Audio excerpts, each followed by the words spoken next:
Hey, friends of Two Crones with a Mic. Thank you for tuning in and welcome back for another episode. Today we have another interesting topic and a very special guest. Her name is Ursula. You can see her on the bottom video and the bottom screen. She is a life purpose and human design guide. So if you don't know what that is, please tune in, watch the whole show because you will find out. We're going to go real deep into it. And actually, we had a conversation right before we started recording, and we got really deep into it. And then all of a sudden, we're like, we need to stop talking. We need to start recording because this is a really good conversation. So stay tuned, watch it. It's going to be amazing. So, and with that, I'll turn it over to our beautiful Indira, who is back. Thank goodness we missed her last time, but I hear you Indira, did go great. ahead. Yeah. Thank you.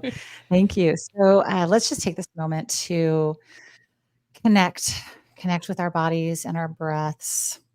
If it is safe for you and comfortable for you to lower or close your eyes, please do so. And in speaking to Ursula, I love the word authority. The word authority, our body is our authority, our emotions perhaps are our authority, our breath. So let's return to that messenger that is our body, that authority, and moving deep into our presence and our power and our breath. We open our hearts and our minds to really absorb what is being said here and to move forward with whatever wisdom and guidance we receive in the next 45 minutes to an hour and beyond. Sit and breathe just a little bit more, just a couple more breaths. Become centered, present,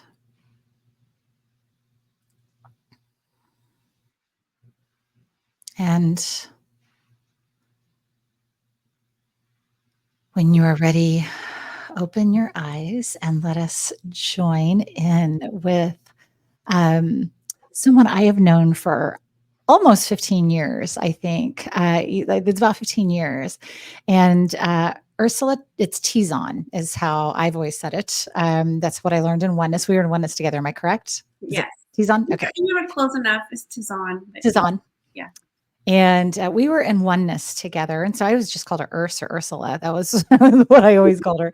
And oneness is for those of you that don't know, it's a movement of helping individuals move through their wounds, through their pain, to understand their oneness with the divine and with each other. And we had a really amazingly active group here in the Midwest when we were in. I think we were in at the pinnacle of it, and it is absolutely one of the steps of healing, and I got to do that with Ursula for a few years while we were in it, and then to read her bio, because she sent me her bio. She is a certified human design and life purpose coach, driven to guide and support others through their self-discovery journey with the help of human design. She has been in her human design experiment for 3.5 years now. And she currently lives in Kansas City, building her practice one client at a time. And Ursula and I have been on Instagram together for a while. And this is what I discovered, that you were doing human design was on Instagram. And so I was like, we need her on here. And a little bit more about the bio is that she's a native Peruvian and is currently in love with stained glass. And we're going to talk about her art here in a little bit. So, what is something else that you would want everyone to know about you? And I personally want you to talk a little bit about your art, because that's one of the things that I most know you for is the art that you have been doing for years, and it hasn't always been stained glass. Right. Well, first of all, thank you so much for inviting me and having me here. Absolutely. It has been an honor to just accept this invitation and to just get myself out there and to get to meet more of the community. Like you said, years ago we were in oneness together, and I felt like I was part of this huge community, spiritual community. Me too. And then I don't know what happened, but we all just kind of scattered.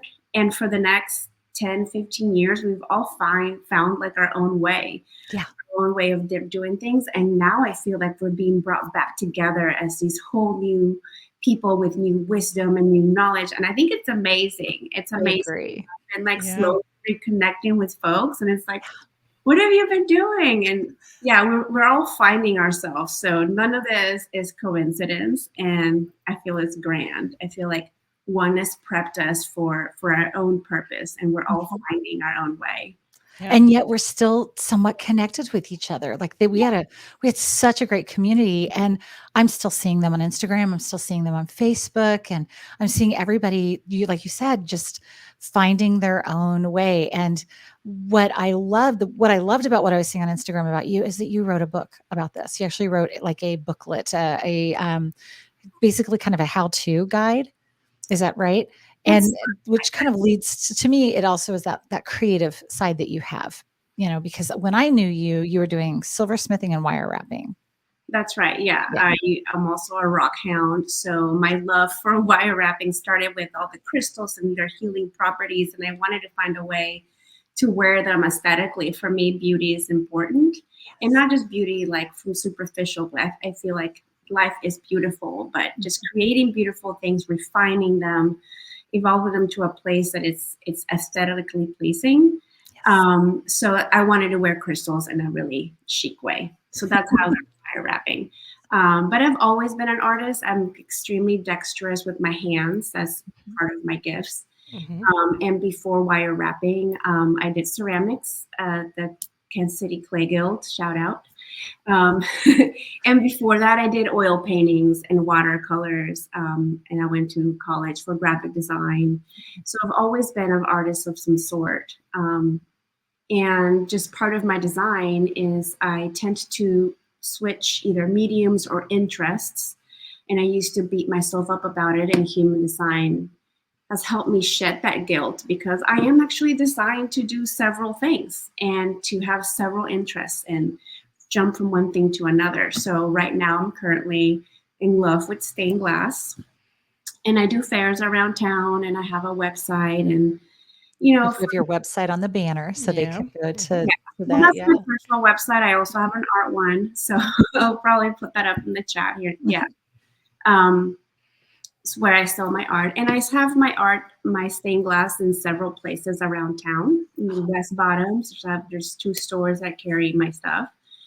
So it's just something that I'm always going to do. For me, art is a place where I retreat. The hermit side of me needs that retrieval, and it's where I recharge. It's where I express myself. And whether I sell something or not is irrelevant to me, to be honest, because I am always going to create. I'm always going to knit and crochet and play with plants, and it's just inherently part of me. And I no longer have that guilt of like, well, I didn't finish that project, or I have thousands of dollars worth of gems and I need to do something with them. I'm sure I will, and if I don't, I'll sell them. Exactly. I've gone back to all of my jewelry supplies because I have them all neatly put away. And I've literally, this was probably like 2 months ago, I stood in front of them and I was like, do I sell you or not? And I just waited for my body to tell me the yes or no, because I have a sacral response. And it was like, not now. And I was like, okay. So I walked away. I'm like, so there's still purpose for them, just with anything. So yeah. And that's living spherically. It's what we talk a lot about is we're not just our job. We're not just a wife, a mother, a girlfriend. We have many varied interests, and it's really okay to pursue them and to drop them and pursue something else if you want to. Right. You might be designed that way, as you've been educating me on my design. Yes. So when you and I finally connected again, you said something that really, really stuck with me. And so I'm going to refer to, there's many like statements and quotes and memes and things like that talk about when we're born, we're not given a user's manual, right, for our human life. But you said the human design is actually the user's manual for your human life. And the more that we talked about it, I went to that place of the Einstein quote that says we need to stop trying to teach fish to climb a tree, right? Like, Yeah. because we're all designed so differently. And the more that you told me about my chart, the more I was like, no wonder I suck at that. Like, oh my gosh, and instead of all those years of beating myself up, in one moment of you saying, but you're not designed that way, Indira. And I was like, oh, thank you. Let me take that breath. Now, can I convince my boss that I'm not designed that way? But that's the job I was hired to do. I don't know. But yeah, so we're going to talk about this. This is the user's manual. So what is it? What does it entail? You talked about like the Kabbalah and all that. So yeah. Right. So human design is a modality that synthesizes ancient and new knowledge together. It's much like astrology, where it takes a snapshot of the time, place, and date that you were born, and it takes that snapshot, and it brings in together the astrology. That's the astrology aspect. It brings in together the tree of life from the Kabbalah. It brings in together the Brahmin Hindu chakra system. But instead of 7 centers, there's 9. It also brings in together quantum physics, because the snapshot that is taken is of the neutrinos that were passing through your body at that time. And it also brings in a bit of genetics through the gene keys. And the last one is the 64 hexagrams from the I Ching, which those are the gates. So It's a synthesis of these, of old and new coming together. And for me, it's such a practical way of seeing this roadmap, because then essentially a blueprint is just laid out for you, and how your energy is designed to run, and how you are designed to respond and move through the world, how you're designed to make decisions, what your strengths are, where you're open for learning and expansion, which could also be places where you develop blocks and limiting beliefs per conditioning through your environment, culture, government, schooling. It even can get down to how you're supposed to eat, what is the best environment for you, how you perceive the world, and how you're motivated and you motivate others. And when the whole thing comes together, you exude what is called the incarnation cross, or your life's purpose. It's kind of like the perfume. Once you're in a full alignment, this inherently just comes through. And it's not something that you do or work towards, because your incarnation cross is you. So it's like this perfume that just comes through, and it's how you are of service everywhere you go. So your life purpose isn't something that you do. Like, you're designed to be an architect. Right. No. I mean, you could probably have some things in your chart that have the propensity for you to think structurally, but that's not it. Your life purpose is what you bring forth with you in every little task and relationship and encounter that you do with anybody. So at least for me, like human design, once I saw my chart, it was like, this is on paper. Like, my brain finally has evidence of, this is why I do things the way I do them. This is how I should have been doing them in the first place. And so I think it's fascinating. It's practical. It doesn't have as many archetypes per se as astrology does, because that could be open to the world. Yeah. At least me. Me too. Yeah. And I'm practical and efficient as is for my design, but I like things in bullet points. And for me, this is what human design is. It brings in a lot of things so simply and to the point. When you mentioned something about when you're in alignment, like when it takes you all the way down to like what you should be eating and what kind of environment you should be living in. I had a vision of like vibrancy and vitality. When you're truly, what did you call that? Like your incarnation cross. Your incarnation cross. when you are like in alignment with that or aware of that or whatever that looks like, what I am seeing is that's vibrancy and vitality. Is that accurate? Is that like you're at your most vibrant, your most vital when you, It's okay. like, how can I even explain it? Like, because once you start even doing small things, which would be, and we'll talk about it a little bit more here in a little bit, following your strategy, your authority, and doing life per your specific type, everything else just falls into place. It's like the jigsaw puzzle automatically starts finding itself or where it needs to go, and the energy starts flowing, that you feel more vibrant, you feel more alive. You're also starting to see the world differently. Why? Because you're starting to understand that I am wired this way, and you see other people outside of you, and you're like, oh, but they are too. So like one big thing for me, once I started really getting in my experiment and learning more about this, I started to notice how people are, like even my coworkers or family, and I'm like, they must be a projector and they need to do things a certain way, or they're a manifester. That's why they talk that way. And so I started to have my patience with them, my acceptance of them, and my awareness of how dynamics were happening. It's like, it's not that they're being a-holes. It's because, they're probably frustrated, or a manifestor needs to do things their own way. It's not like they're being like my way or the highway. It's like, actually, they're kind of made that way, So it helped me really understand and become more aware of the people around me and myself. So there's more harmony that happens. And yeah, there's more vitality and more fun. And at the end of the day, it's just about doing the things that you love to do and how you love to do them. That's it. That's amazing. Because that is amazing. We're taught to act and be certain ways through our parents, conditioning, schooling, all Society. that. Yeah. When your chart tells you this is how you do things, and that's already inherent to you, and you're like, oh, well, shit, I just got to do what I love. And yes. All right. Don't mind if I do.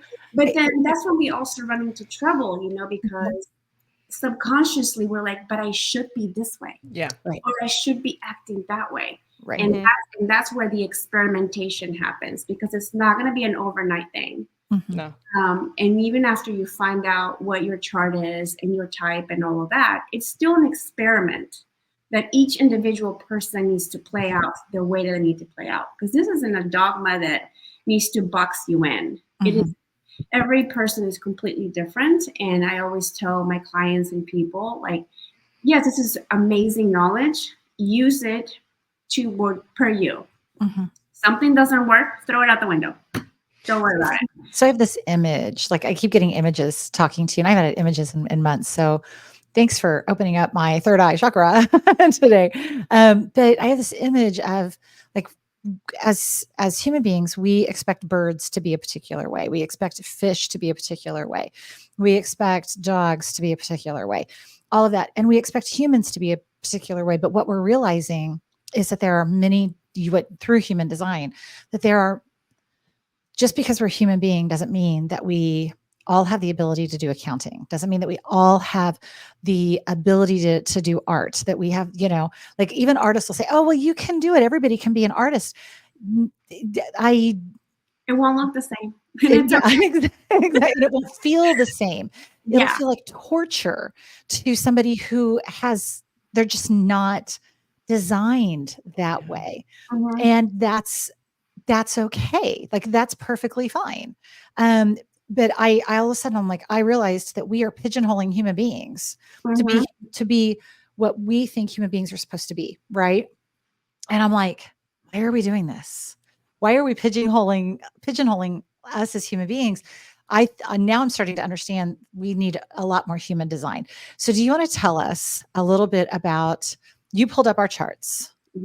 And I think this is a really good way for people to understand what you're talking about, like on the human design. So you did mine on, I think we talked on Wednesday or Thursday.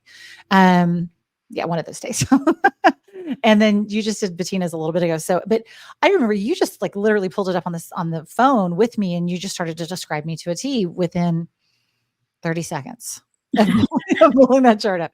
So let's talk about what this looks like. What is manifestor? What is manifesting generator? What is a projector? Like, what are those things? Yeah. Okay, so the main three things, well, there's really four, but we can just get into three, is your type. So there's 5 different types, and type is determined by the different centers that are defined in your chart. And I don't know if you still have that picture. I mean, if you could I do. It's on my phone. I'm going to see if I can pull it up because it's I can tell you, I look at it and I'm like, it makes it's no Greek. sense. It Yeah, makes no sense. It's Greek to me. yeah. So there's 5 types, and your type is kind of how, like, your uniform of how you do life. Okay. So there's the manifester. So there is my chart. I'm going to see if I can. Yeah. Yeah, we can see it. Presentation. Yeah, I don't know if I can get it into the presentation, but that is definitely. Yeah, it's a lot of it's 9 different centers. Either they're colored in or not colored in, and then there's some lines I link them together, and there's a lot of kinds of stuff. Yeah, it's Greek. It's like it's Greek to me. Yes. So yeah. So, the types. So there's manifestors, there's the generators and manifesting generators. There's projectors, and then there's reflectors. Manifestors make up around 9 to 10% of the population in the world. Man-gens and generators are 60-ish. Projectors are, I believe, in like the 15%. And reflectors are 1%. They're very rare type. Yeah, they're like our little jewels. And to explain kind of how they go, my mentor, Emma Dunwoody, shout out to the human design coach. She explains it as a train. So imagine that there's a train and the manifestor gets an idea. Now they're the ones that have the only type that have a direct link to Gus or God, universe, the spirits. They have this direct link. They're the ideas, like spark idea. I got to do this. Boom. So they're the ones that get on the train and they start the train. I have this idea. I have this project. All aboard. They're dinging. And they're not going to wait long. That's the thing. That's just really fast. And then comes the generators and the man-gens that they hear the train bell. And they're like, oh, what are they doing? You know, like, are we excited about it? Because we have to be lit up. Our sacral has to be lit up. Like, yes, I want to help. Or, ooh, I think that part of the project is going to be awesome. Let's hop on. Boom. You know, and then they get on. And then some projectors are like, where are you guys going? There are guides. There are our guides, our counselors, our managers. They're the ones that see the efficiencies and how things need to be done and structurally well. They could be like, well, I know of a really good combustion gas that is good for the environment, and you can probably take a left here. You know, projectors get on for that. And then at the end, you have the reflectors that come on and take leisurely time, as they should, and they let us know what the temperature of the harmony of how everything is working together. Are we doing a good job? Are we not doing a good job? This feels sad. This feels progressive. They see everything because they have no definition on their chart, so they're constantly sampling and picking up all the information, all the frequencies, whether it's structural, emotional, or physical. They're like, I'm gonna say they're unicorns, but they're a mirror. And they amplify everything. So they let us know the temperature of the tribe, how we're in heart and harmony, and how everything's moving forward. That's kind of how how we work together. So much like the man-gens I had explained earlier, that we don't have to finish things. The manifestor isn't going to either, because they're really there for the beginning. They're there to get the folks excited with their idea. We started the engine, boom, boom, boom, boom, boom. And then once the train is moving, they don't have to do that part anymore. They could chill. So they have this capacity to have like a lot of energy all at once and then hand it off. But sometimes, because of the world that we live in, they don't. And so they end up getting really tired because they don't have a defined sacral, they don't have a defined motor. So they need a lot of breaks. Or they just lose interest, but they keep at it because they've been told. And the sad manifestors, their signature is anger when they're not in alignment. You don't want that. And as manifesting generators, we're a hybrid. We're a hybrid of the manifestors, but also the generators. So we do need to be lit up, our sacral does, and we also need to respond to something outside of us, but we have that capability of starting something as well. But we need to wait for the timing. We need to wait for our body to let us know we have the energy to start. Let's go. And all three of us are man gens. Yeah, and that resonates. It totally resonates. So we're talking with the types. What we can't talk type without talking strategy, you know. And our strategy is how we move through life, how we respond to life that is coming at us, and how we're designed to respond to it. So manifestors, they need to inform. They need to inform folks of what they're doing, but this by no means means they're asking for permission. Nope. Asking for permission or instructions. But it is important that they tell people, especially close around them, of what it is that they're doing, because they have what is called, quote unquote, a closed aura. And this is really pretty much the way the universe keeps them intact, of being influenced by other people, so their ideas are pristine. So it's not like I can't interact with people, my aura is closed. It's just that it is part of its dynamic. So in order to inform others is as a must, because other people, we cannot really energetically read them.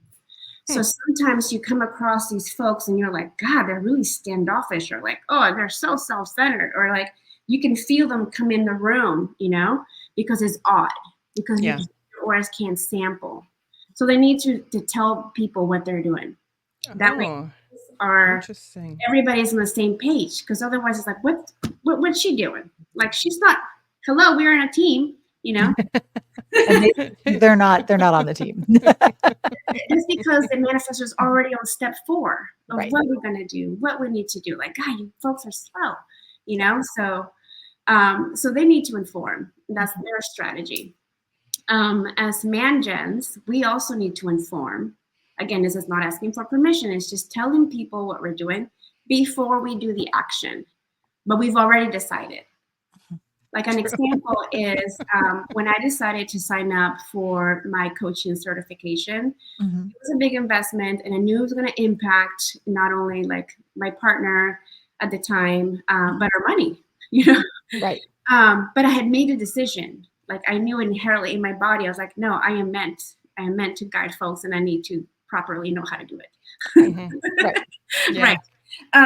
So I sat him and my mom, because she was living with us at the time, and I told them, this is what I'm going to do. And they were like, okay. And at first I was afraid, because they're going to be like, that's so much money. What are you doing? Are you sure you work for the electric company? Why do you need, what do you mean you coaching? You know? Yeah. But because it was energetically correct, and I wasn't asking for permission, I was telling them, this is what I'm going to do. And then I went ahead and signed up.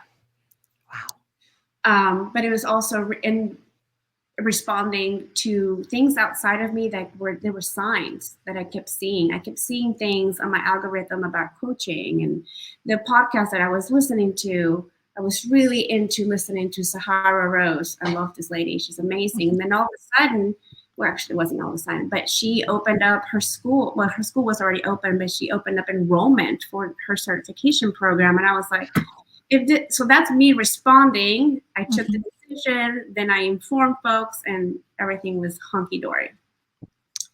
Wow.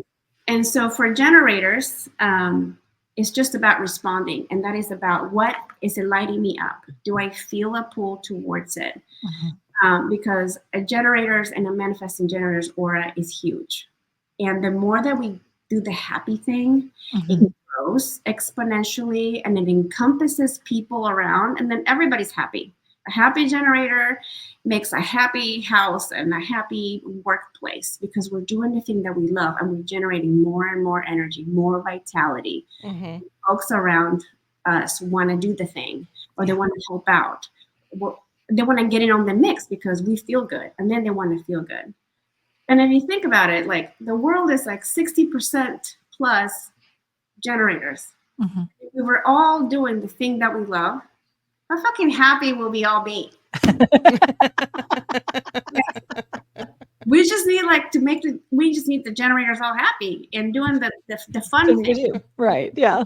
Right now we're just the workhorse, and we're just doing these jobs, and that's where we're getting frustrated and into functional burnout, and everything's half empty and sad, and we're going to these 9 to 5s, and we're like, why me? But we're slowly waking up. We're getting there. I mean, we're getting there. We're learning new things. Then we move on to the projectors. And so their strategy is to inform. So our projectors, like I said earlier, they're our guides and like our engineers. And they are brilliant. Like I think everybody needs a projector in their life. But the thing is like their wisdom and their knowledge, their skill, their niche, their passion needs to be invited. If it's not invited, it's going to fall, whatever they have to say, it's going to fall on deaf ears. People are not going to listen, no matter how good it is. Mm-hmm. And the thing is that if they're not recognized for their genius, and the projector comes over and tells you, but this is the way, like you would save so much money like this. But if they weren't asked, the other person would be like, why are you in my business? Like, I don't care. Like, why are you a know-it-all? You have to answer every question? Like, what? And actually, yeah, they do want to answer every question because they probably know every answer. But it's not about just giving out the information like that. It's about harnessing their passion, working on it. And that alone is going to have their aura just magnetize those people that need that wisdom, that need their languaging, that need their knowledge. They will naturally come. So they're like, I like to think of them as a lighthouse. So they're this pillar of light that's constantly guiding. But a lighthouse doesn't go looking for boats. Mm-hmm. The boats are looking for the lighthouse.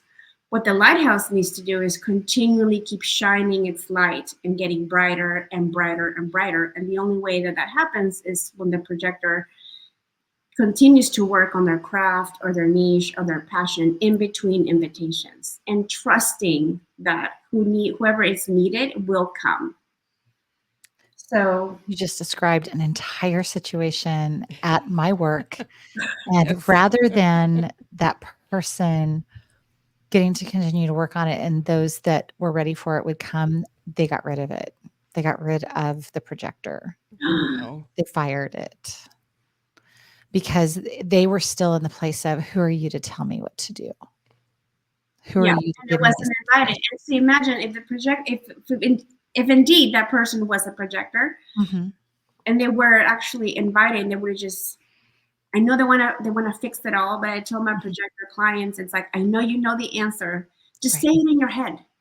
Just say it in your head. Say it in your head till we're ready to hear it. Fix it in your head. And then just move on, continue to do your thing until that open invitation comes in. Right. And can also look like recognition. If somebody recognizes their inherent genius, then that to me, that is also a part of that invitation. It's okay to spill the beans over there, That's so interesting. Yeah, that was our president and CEO of the organization I work for. And it was literally his job. And the field wasn't ready to hear it. He just let go. Anyway, go on with I think and then our last one is our beautiful reflectors. And because they have this open, their aura is sampling. So it's like they're constantly sampling from here to here to here to here because they have no definition.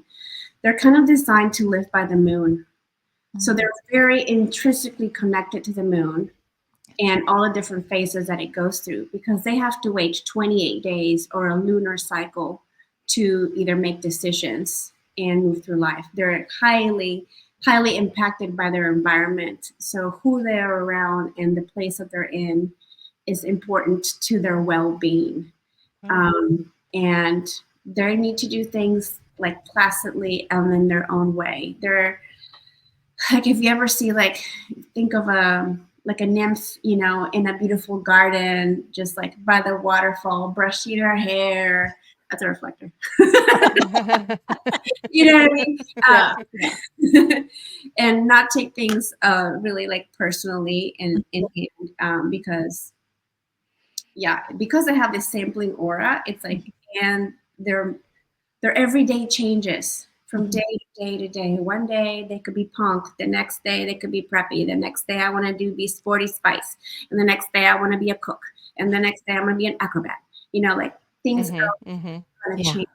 And so sampling through a decision for 28 days, they'll finally, at the end of that, they'll arrive at like, okay, this is the correct one. Because I've tried my decision with all these different outfits on, Wow. Wow. Yeah. That's incredible. They're amazing. I have a reflector friend. Shout out, Lindsay. And I, I love when I do see her like picking her brain or just listening to her speak, because there's like so much wisdom just comes out of them because they're sampling and reflecting back what's in front of them.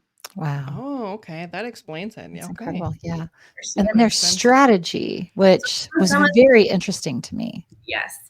And so then the third one, important thing, is authority. And so authority. Okay. Authorities are we're designed to make decisions.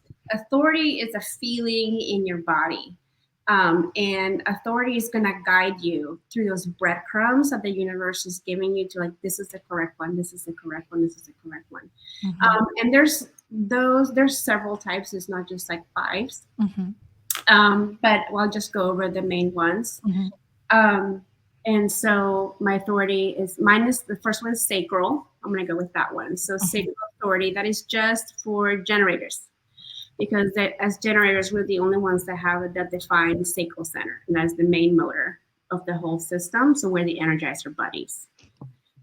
We're always going. And the big mantra that I learned and I tell all my generator clients and friends is just because you can doesn't mean you must.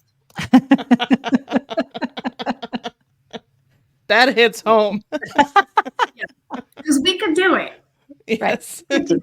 We have to. We can even go bypass our body, no. Our sacral response says no, but we could still do the thing.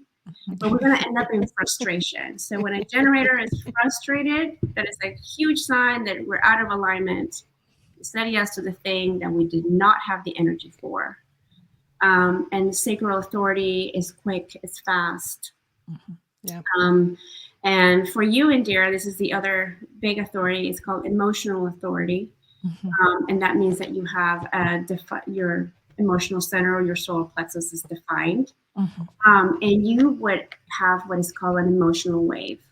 So every person with emotional authority has their own specific emotional wave. And this means that you feel big.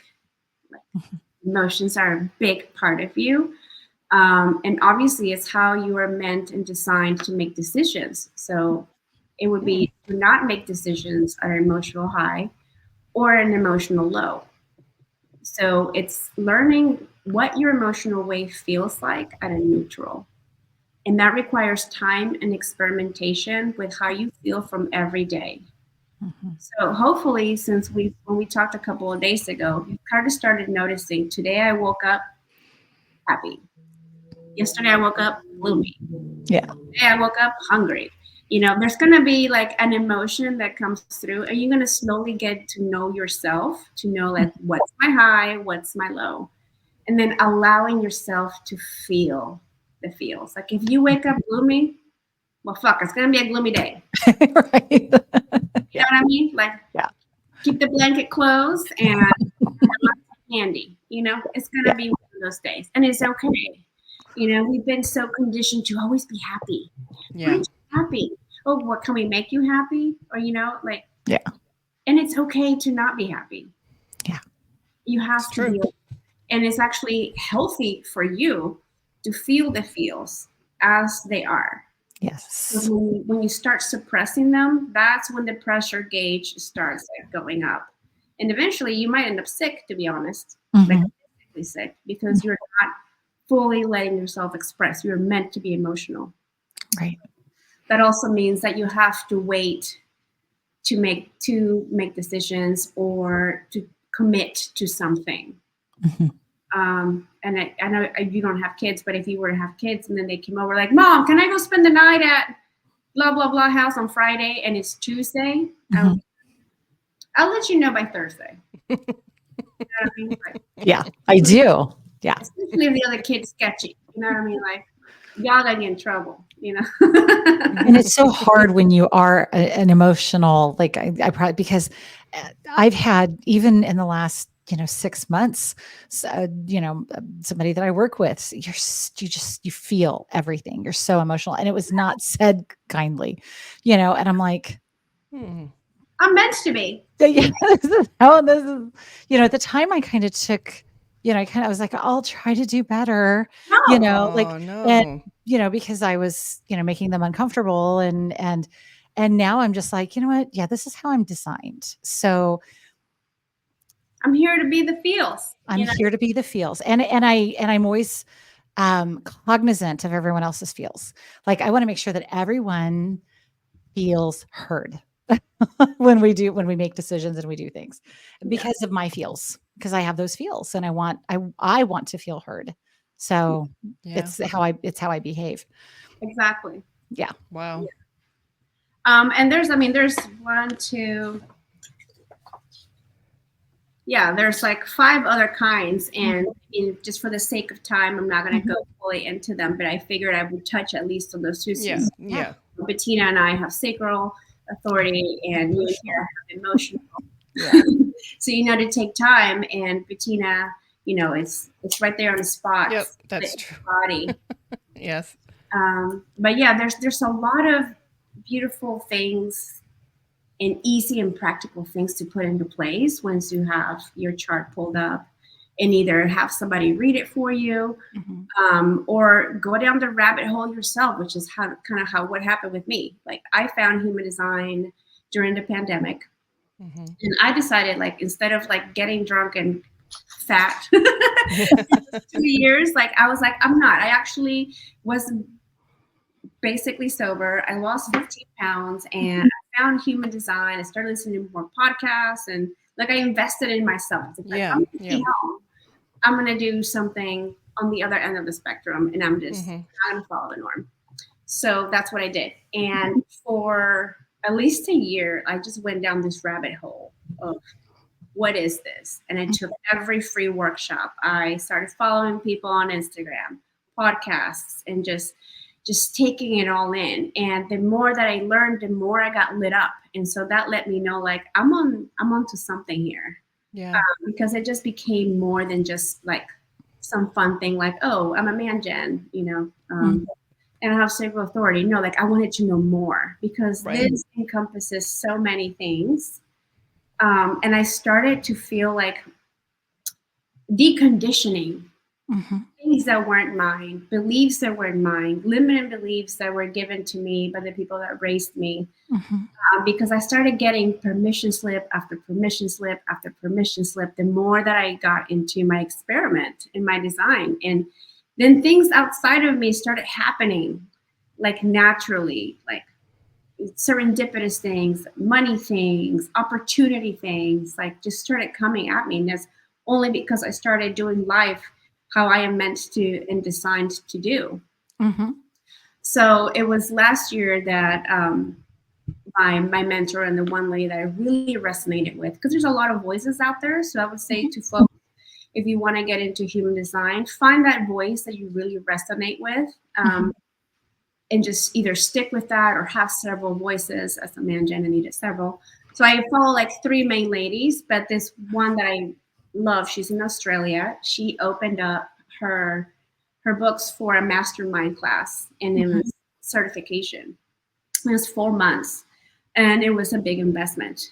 Yeah. And again, I asked myself, I waited for that because I was like, oh, I would love to do her mastermind. And then boom, like a week later, it comes up. So that's something for me to respond to. Right. I checked with my sacral, it was still lit up. And that's when I decided, I was like, I'm doing this. And then I informed the folks, and then I did it. And it's amazing. And we're still in groups. I'm part of her membership. So constantly learning, taking classes. It's never ending, and I love it. And Wow. you actually wrote a workbook for people to be able to learn more. Tell us what your workbook's about. So this is what happened with the book. What I wrote is called it's called Unlocking the Gates, Mhm. because it is just about the 64 gates in human design. And this is the link with the I Ching, because it's linked, there's 64 hexagrams in the I Ching. So this is where the 64 gates come in. And when you get your chart, you pull it up, you will see there's all these little numbers within the chart. And these are the gates. So the gates are kind of like, they all have their theme. They have a shadow, they have a gift, and they have what is called the city, or like their fragrance and the highest form expression of it. And so I had surgery last December, and I was laying in bed and I was like, I want to find a tool to where I can learn the 64 gates by heart, to where you say gate 52 and I'm like, oh, this one, you know. I wanted since I was going to be laid out for like 2 months. So I was like, what can I find? So I started getting online, and I didn't find anything that was, one, pretty, because I need aesthetically pleasing things in my life. It's beautiful. I'm looking at it right now on your Etsy shop. What's it called again? Unlocking the gates. It's just gonna, like right there, you can see even just her choice of font is beautiful. But then there's like gate 11. Oh, yes.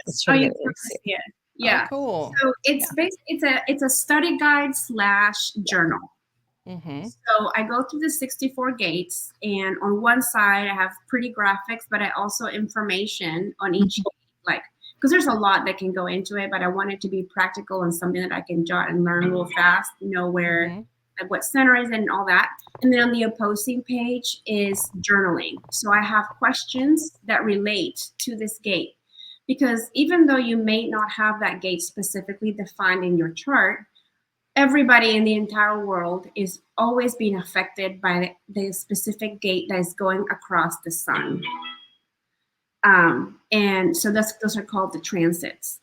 That was me loving your stuff, I think, that keeps notifying you. Like, I'm loving all of this stuff on your Etsy shop. That's right. I would hit the heart, and then I hear it do an announcement on your I'm literally on your page right now. And that's in your Etsy shop on the Human Design Tools? Yes, and it's also on my personal website. Okay. And right now we're on pre-sale.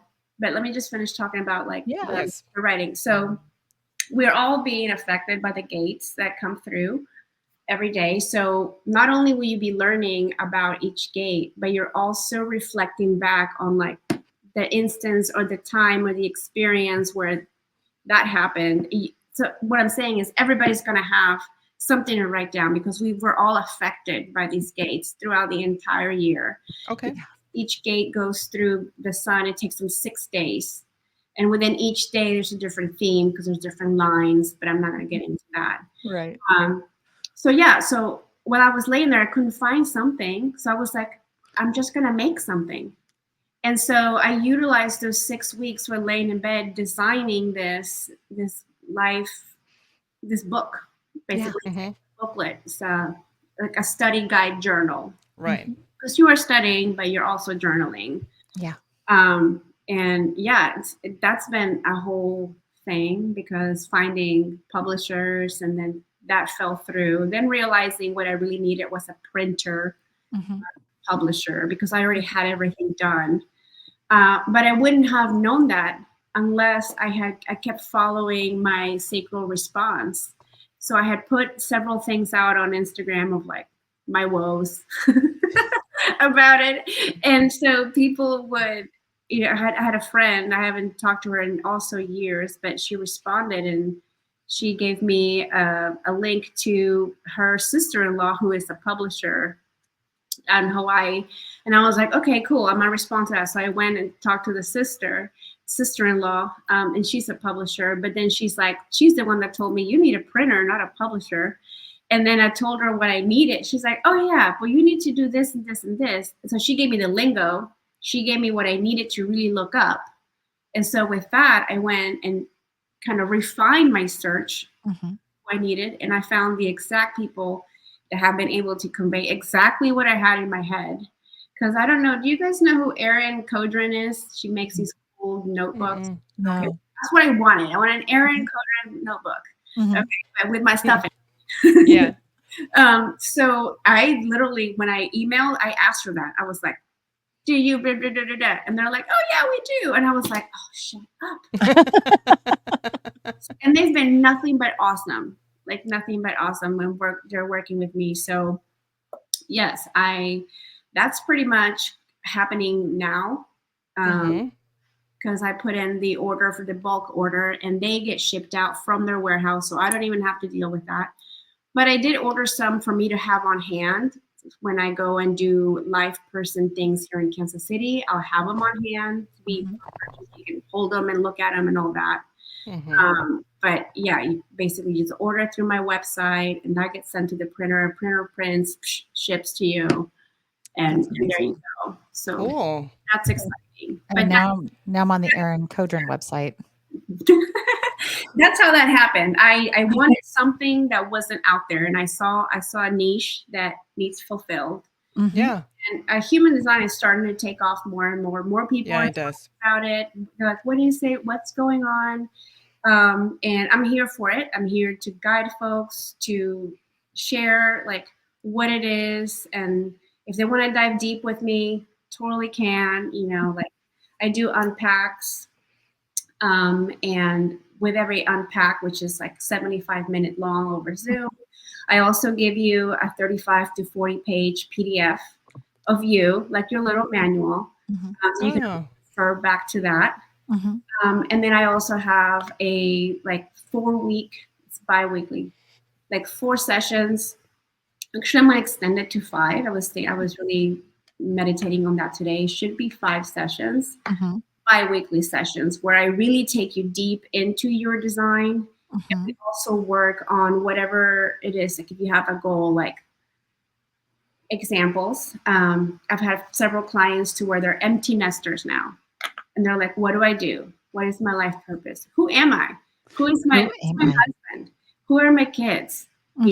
I've had that type of client. I've had clients to where they're just kind of coming out of college and they're like, do I do a master's? What do I want? Do I really even want to do anything with my degree? Then I've obviously have those ones that I just have that spiritual need of growth and to live in alignment. And this is something like that. Or I've also had a client to where she's leaving corporate and she wanted to really launch this business, but she wasn't really sure, should I take the leap? Should I not take the leap? And she felt that human design, getting to know her human design on a deep level, like we did this deep dive for 4 weeks, actually gave her the evidence to her brain to be like, you got this. Like it's on paper, you can't fuck it up. She did it because she had like 2 challenge accepted. That's right. Like, she has like 2 entrepreneurial channels. She's got the channel of money and entrepreneurial and rulership and leadership. I'm like, you're meant to run your business, a business. Like, let's go, girl. And she did. She quit corporate, and she's like building the shit out of her business, and she's like making bank, and she's loving it. That's the best part, that she's loving it. So she's doing the thing. Yeah.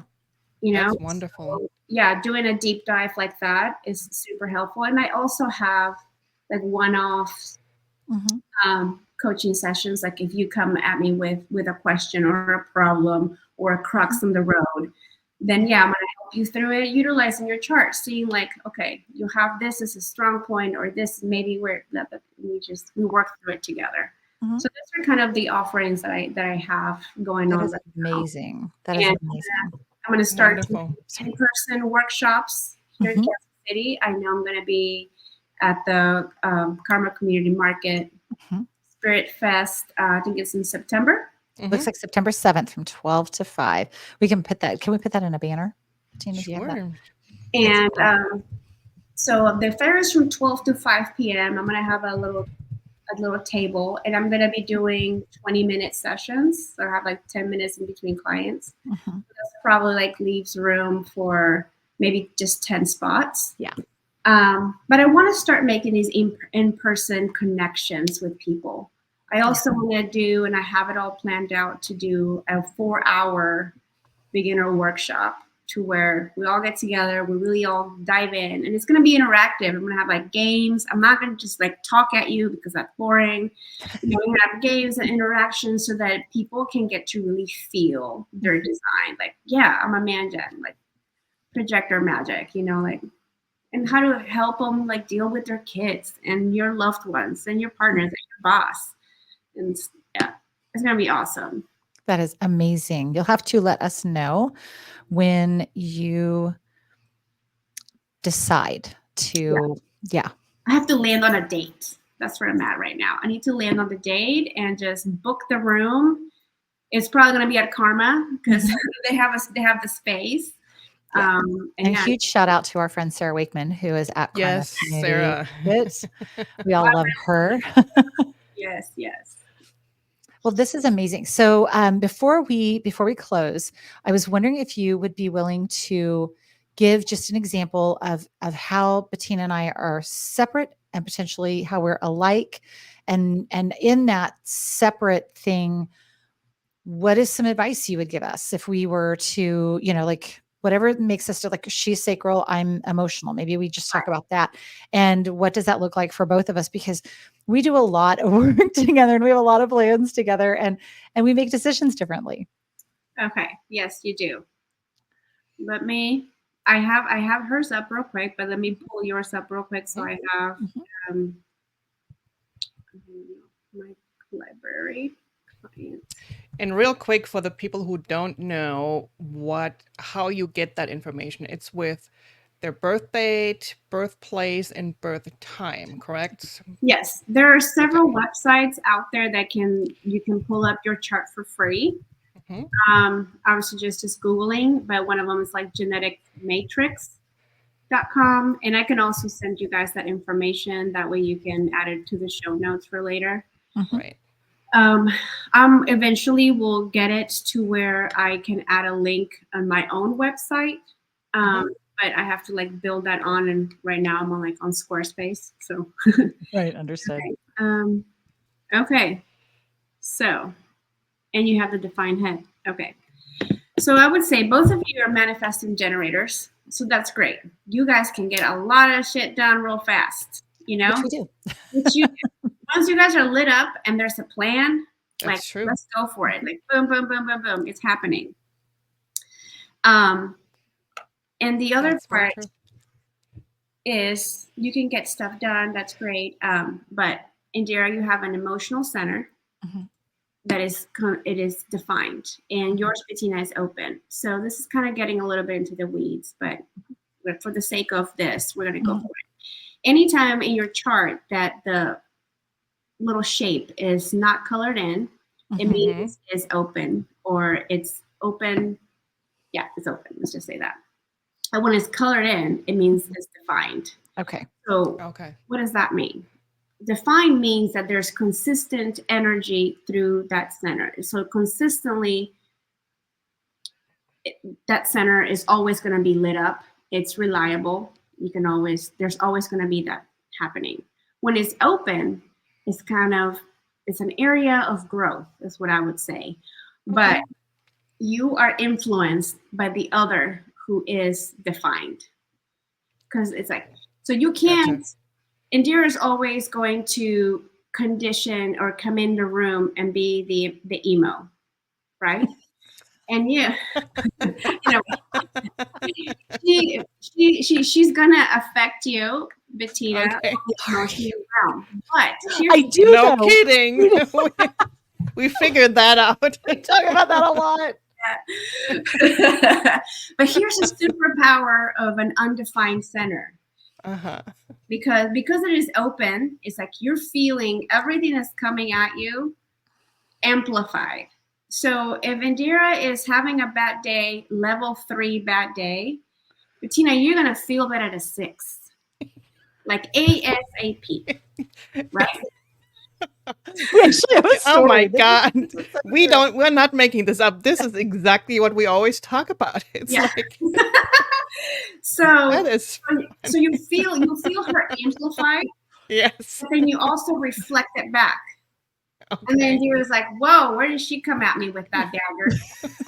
And it's like, Well, she didn't really mean to. It's just she's reflecting back what you're feeling. Okay. That's true. Right. We're So, laughing because it's true, not It's because true. it's, We're laughing because it's true. gosh. I also have my emotional center open, and this is something that I'm constantly and every day I work through it, because this is an area where we have our people pleasing. This is where we always like say yes and just do the things, and where we doormat to people, because the main reason is because we don't want to feel the other person's crap. So if we make sure all the ducks are always in a row and perfectly fine, like that other person likes it, I'm not gonna get bad mood from them, and I'm not gonna feel like a Brillo pad. Right? Yeah. Yes. Yes. And so what I work through now is I tell myself, Ursula, have the uncomfortable conversation. Yes. Because we have to, because we avoid those. We don't want to have confrontation at all, because I'm going to feel their shit like twice as much. Yeah. And we do this unconsciously. So we're constantly being doormatted on, like, oh God. So I tell myself, have the uncomfortable conversation. It's okay to say no. If they're upset, that's on them. Yes, I'm going to feel it. I'm just going to feel uncomfortable with it. Good. That's good advice. It's going to pass. Yeah. Because we have this ability, like, to just be at a neutral. Like, if there's nobody around us, Bettina, like, our emotional is calm, cool, and collected. That's very true. Yes. Unless we watch, the sad puppy commercial, and then we're like, watch Netflix documentaries. Oh yeah, don't. Oh my gosh, yes. Because even though we're not always riding this emo wave, we feel really deep because we're open. Yes. So I also like to think about like a pinwheel in the wind. And the emotions or the energy from others are defined coming through, and I'm just spinning through it, and out it goes through the back of me. Okay. And I this can do is that for all of the other centers also, because we do this, and every center has their own niche, their own flavor, right? So for you guys, I mean, obviously you are, Indira, are going to establish like, this is the emotional flavor of the day. And you, Bettina, have to like allow yourself to just feel it, or let her have the day, or just let her know, like, man, you're really in it today, aren't you? So most of the time, my emotion is it's joyous. Like I'm usually in a really good mood, but it's interesting. And maybe this has nothing to do with this, but what we're laughing so hysterically about over and over and over again is because ever since I have really, like, Bettina and I have been friends for like a few years, but ever since I've really like been hanging out with her, and we've been like doing our podcast together and doing some business stuff together, her life has been changing rapidly, like rapidly. And I am so used, like we did I told you, Ursula, we did an interview with Ramadir, the ET, and I was like super high, and but I had been high like before, it was hitting me when I was, like several hours before. Bettina, I don't know if she'd never had that energy before. What she just went, she was like, she could hardly speak. And then it took her like 3 or 4 days to recover. And I was just like, yeah, I was really tired, but it wasn't my first rodeo with that kind of energy. And, but at the same time, she's like, ever since you got closer, like ever since you really entered my life has not stopped moving. Like it continues to change. What are you doing to me? Thank you. I'm like, it's down to and including, she, I just have this vision. She came home from work one day after she had spent, I don't know, like the weekend with me. And I think this was like the middle of the week. She came home from work and she just put crystals all over herself and just laid on the floor. Like, I don't know what's wrong with me. Just make it go away. She's just and so does this have to do with like my emo self? Am I like it can be, but it could also be because, Bettina, you have a lot of centers that are defined. So you are very consistent in the way that your energy runs, but there could be a lot of conditioning in these centers. So as you're more exposed to Indira and all the different energies you guys work with, it's shaking up your world. It does. It really does. So at I least can tell. me, when I do deep processing, Mm-hmm. I go to sleep. Like my body just, I need to just lay down, have zero, nothing. And that's how I process. Yeah. So it could be that that's happening. Like your concrete boxes are being cracked open. Oh, 100%. 100%. Supposed to. And I was laying on the And she floor with the blames crystals me. on my body, and I'm like, and my dogs, of course, around sniffing everything, and they're like, "Woman, what are you doing? You never do this," you know. Yeah. And I had meditation music on, and it's like, "Please give me something so I can make myself feel better." But Yeah, it's yeah. like, You just have to let it ride. yeah, So I would say, going back to both of you guys' thing, is yeah, that's a place that I would place attention to. Is that emotional to where you're not taking things too personal, Bettina. You're also like speaking and having the uncomfortable conversation, because if you guys are work partners, there's going to be some times where you guys are going to like brillo okay. past, That's good advice. Well, it's funny because I can always tell when she's like something's going on with her that has nothing to do with me. And I just say it. I'm like, okay, you're off. What's going on? Do we need to have a conversation? Like, I'm so ready for the uncomfortable conversations. Yeah. And she's like, it's not you, and then it's something like completely different. I'm like, but Yeah. I still anticipate, Yeah, like, she I does. can feel there's something off Yep. with her. Yeah. Yes. The other part I see is, Bettina, you have your head and your Ashna centers, which is the place where we'll receive information, we structure, and our logic and all that lives here. Ideas come in, they get like structurized here in our Ashna. Yours are defined. While you, Indira, you're open. Yeah. So you're like the big idea person, like I was sharing on the phone. It's like you get all these ideas, you listen to everything, all philosophies go all the way. You see the forest. Well, Bettina, you see the trees. You see you see like, this is what we need to do. So Exactly. she's the big idea person, and a lot of her ideas are going to be extravagant and crazy. And so for you, Bettina, will be like, let's have some patience with this. And also, there's some gold that's going to come through there, because for Indira, it's like being inside a money machine where dollar bills are flying everywhere, and she's catching ideas. Yep. They're just coming in. They're just coming in, whether they're for her or for somebody else, or for 6 months from now, or from 2 years from now, coming in. And you, sometimes it could get exasperating because you're like, focus. Stop talking. Focus. Wait. Yeah. I have another idea. Right. So that's, and for you, Indira, relying on her, like, this is my idea, giving it over to her, to Bettina, and be like, how can we make this happen? How can we put this in structure? How can we make this like an actual thing? And working together in that sense, because it's a really good balance, but it could be also a place where there's discord, especially in a work environment. The other part is, both of you have an undefined root center. So this is a place of motivation. Oh, this was the workout thing you said, where this is the get up and go. Yeah. So it could take you guys a little extra to get up and go, because there's nobody there to get you to go. It took us like 5 months to launch the podcast. Yeah, that doesn't surprise me at all, because it's an undefined root center, Now, if you guys would have had somebody else in the room, that's true. A third person working with you with a defined root, this shit would have gotten going within month 2. Probably. That's very true. That was the plan. Yeah. So maybe coming up with things that either deadlines or schedules. Goals. Yeah. Deadlines just pass me right on by. Yeah. Keep you guys on check. That's good. Yes. That's true. Probably spin wheels for a long time. Oh, we could sit on it. It's fine. Oh, we'll wait another week. How about during the spring? Okay. And then spring comes, you're like, summer, late summer. Okay. literally at work, there was a document that somebody had sent me. They said, this is incorrect. Like a year, 14 months later, I go back and I check that email, and I'm like, oh yeah, let me fix that real fast. Yeah. I stared at it every day for 14 months. Susan, I'm really sorry.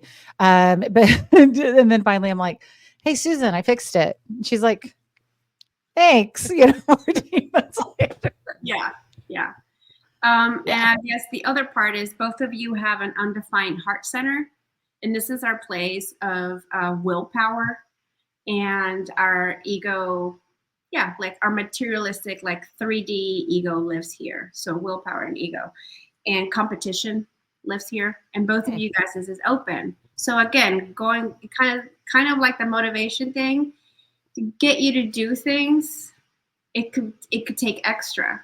It could also be a place where you guys feel your self-worth or the value of this podcast isn't going anywhere, or people won't like it, or it's going to be rejected because our self-worth and value lives here. So having that open, and depending upon how conditioned both of you are separately, this could be a place that could essentially be like the downfall of whatever you guys are working on, whatever project, because you're not feeling worthy enough, or like, can we keep going with this? Should we even do it? But there are things within the human design construct and your coaching. So if somebody's heart center is, undefined like ours, we can contact you, we can work with you, and we can figure out how to not let it fizzle out. Because at the end of the day, all of these things, they're just recordings that somebody else gave us in our head. Let's just identify the recording and rewrite it. Let's just rewrite it to you. Yeah. I was listening to Bashar recently, and Bashar was saying, what story am I telling myself about this thing? So that's what you're saying, is like somewhere I have a story about my self-worth, my self-value, which Bettina and I were just talking about earlier. Yeah. I have a story about it. And I just need to, honor the story and not believe it. I mean, and it's not bad to have any of these open centers. Like, this is what we have. Having an open center, it opens you up for empathy, because you feel the other, you feel the situation at such a deep level, because you're meant to feel the entire thing, not just specific gates of it. Yeah. That this gives you an insight into the other. This gives you an insight to where the other is, or what else is happening. So it is a superpower. They both have superpowers on their own. Yeah. But with, open heart centers, it's like, I always tell folks, one of the big questions is like, what are you trying to prove? If you find yourself trying to prove your self-worth to another, it's like, you don't have to prove shit to anybody. You have an open heart center. Stop. Yeah. Like, stop right there. Like, you're not designed for that. You're designed to like feel the thing and move accordingly, approach. You learn the art of approach, like as needed, but you don't have to like do the thing. It's so funny. I was telling Bettina a few months ago, I went down this weird rabbit hole because I was listening to all of the music that I'd listened to when I was a kid, which is hair bands, right? I'm a hairband girl.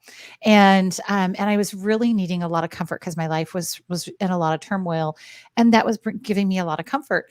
And then, one of the bands, the lead singer I really loved, he wasn't a great singer, wasn't a great looking guy, but he was very, very talented. So I go down this weird rabbit hole and discover that like he had been sexually assaulted by another like lead singer of a band.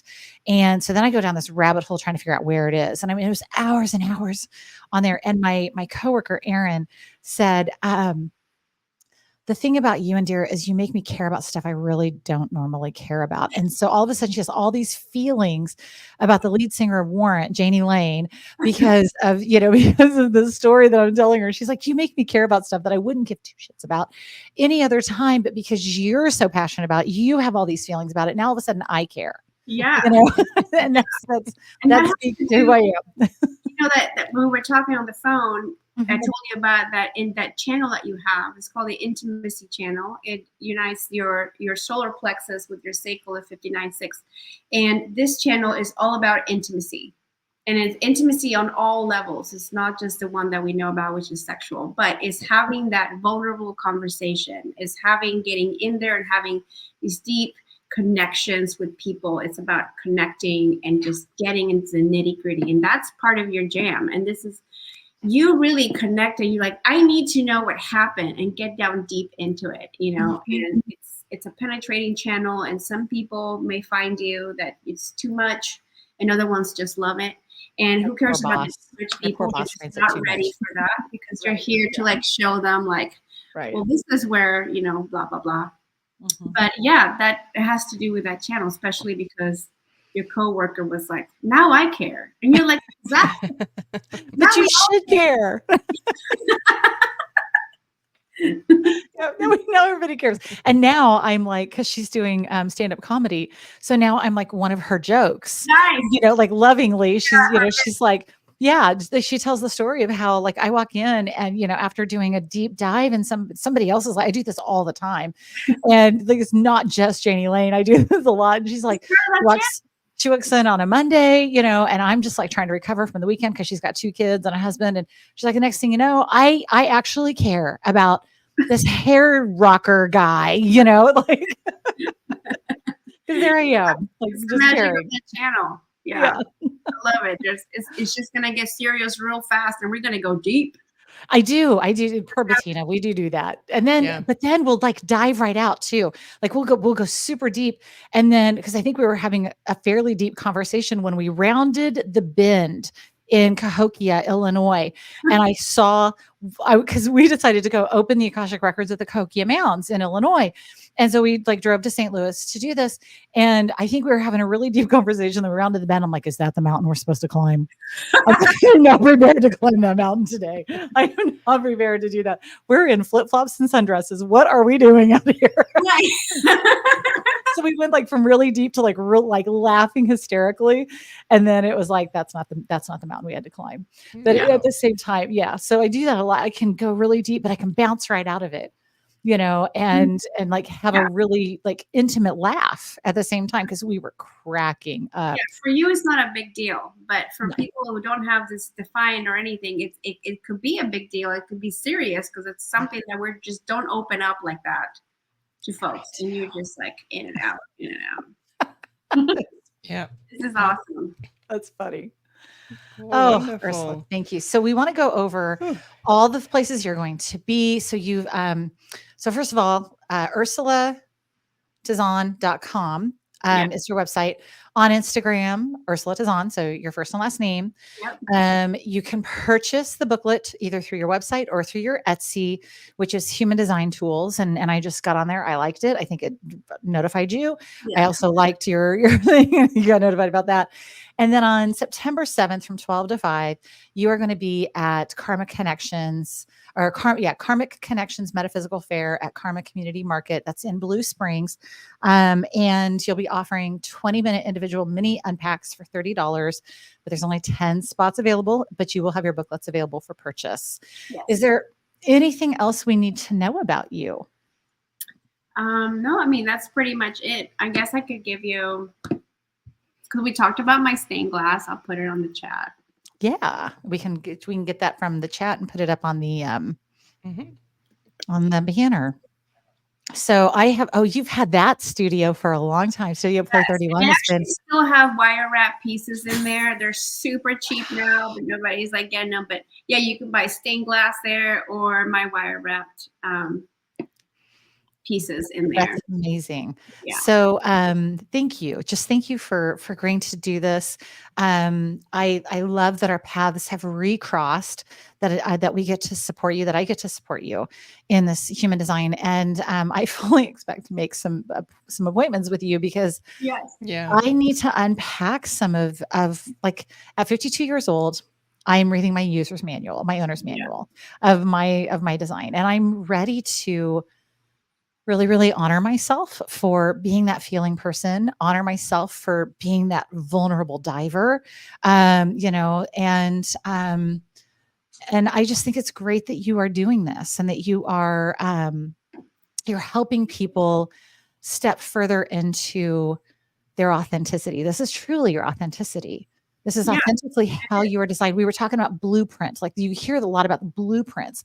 And this is that one of the aspects of blueprints that you are offering. So thank you for doing that. Yeah. Thank you. Yeah. And now I'm going to get on Studio Play 31 to see what I can order because I'm wearing red coral today. I got it and it's wrapped in, it's not the brass, but it's something like brass. And then I have matching earrings because I've been really emotional lately because I got a lot of change going on.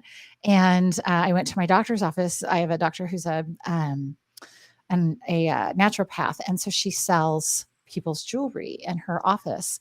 And I was drawn to, I don't have any red jewelry and I was drawn to it. And then I Googled it and I was like, yep, That's what I need. Yeah. Because it's all about like the emotions and, you know, and I've been terribly emotional lately. My whole life. It's also linking to that undefined root center to get you going because you're literally moving. Yes. Yeah.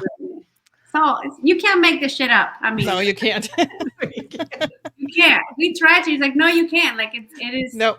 Yeah. Yeah. Oh, Ursula, Well, thank you so much for being thanks here for today. thanks for making time for us.